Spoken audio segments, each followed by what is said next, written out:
Hello, it's Dolly. I'm back with Fun with Distressed Oxide and several awesome ladies. Their links are below. All right, I am using clear embossing powder by Ranger. I'm using these butterflies from my stash, and I originally was going to ink them individually, and then I said, I'm going to get my Tim Holtz platform out, and so, or a tonic platform.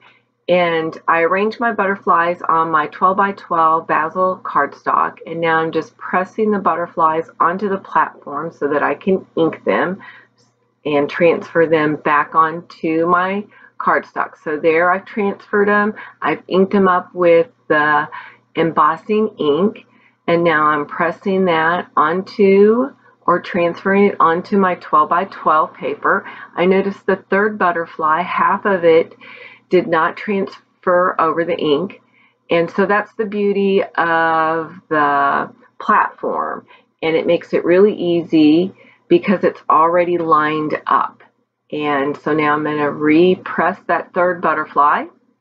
I'm going to remove my 12 by 12 paper from my platform, and then I'm going to take that clear embossing powder and apply that to those areas that I inked with the embossing ink. And just to let you know, my three go-to 12 by 12 papers for doing mixed media is Close to My Heart, white cardstock. If you're not going to use a lot of water, then the next is the basil cardstock, and then the final is the Vicky Bouton mixed media paper. And that is when I am doing a lot of layering of different types of mixed media. All right, now I've gotten my heat gun and I am heating up the embossing ink and powder so that it locks in and secures, and you know that when you get this glossy finish, you can tell on that third butterfly a little bit. Now I grabbed my peacock feathers, and I'm going to use my water bottle, and I'm going to water that down because I'm going for a watercolor look. I'm going to spray the water onto my basil cardstock there, and I'm using a round tip paintbrush, and I purchased that at Michael's, and that's a number 10. I recommend that if you're going to do a watercolor look, that you get a number 10 or a 12 paintbrush. And so as you can see, the water, pre-watering your cardstock there, that paint is just moving along.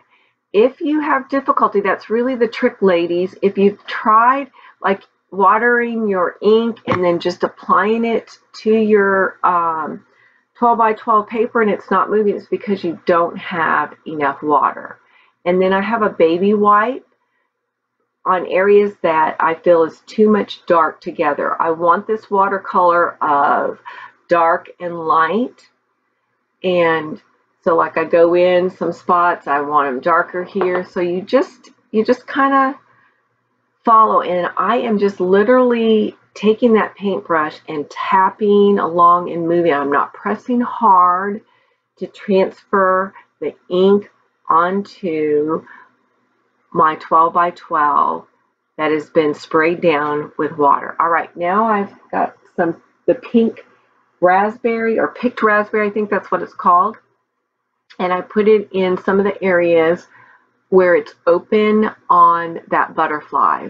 And now I took the squeezed lemonade, and same thing, going to water it down, and I'm going to put it in around these butterflies.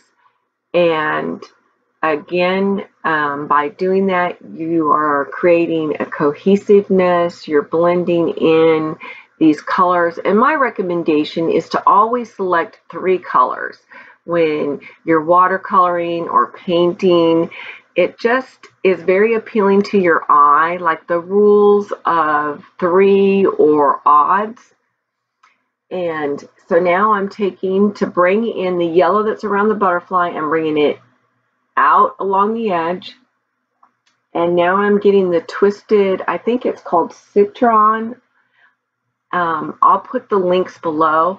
I am doing this voiceover away from home, so I don't have the products in front of me and I can't see them, the names on my little screen here, so I apologize. All right, so I get some more water out and I spray on my 12 by 12, again, the basil cardstock, and I am creating like an ombre look across this page.